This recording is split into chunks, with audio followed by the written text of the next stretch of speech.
What are the most important tasks for the Media Policy Lab? So I think it's really exciting to set up an initiative that is led out of a regional base that interoperates with a whole bunch of other players and that can really ask some of the tough questions about our changing media landscape.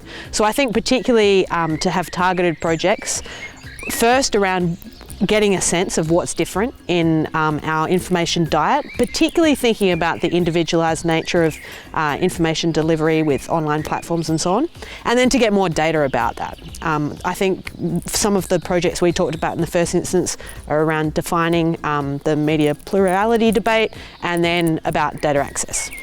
If you could fix one problem regarding information intermediaries with a click of your fingers, what would it be? The reality that we have a centralised, in Europe, over 90% of the search market is controlled by Google.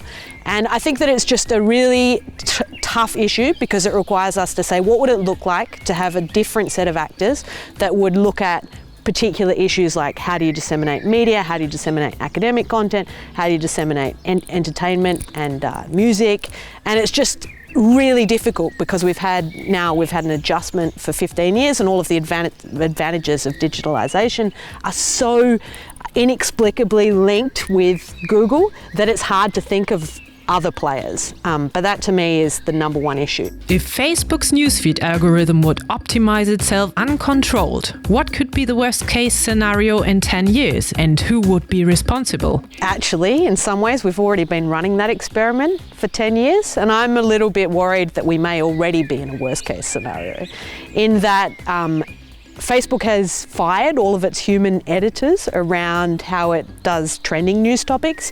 Around its newsfeed algorithm, that's driven by one measure, popularity, virality. And for your friends, you're not necessarily seeing other elements of our life that are not those kind of symbols. So I think that there's issues with how it currently operates.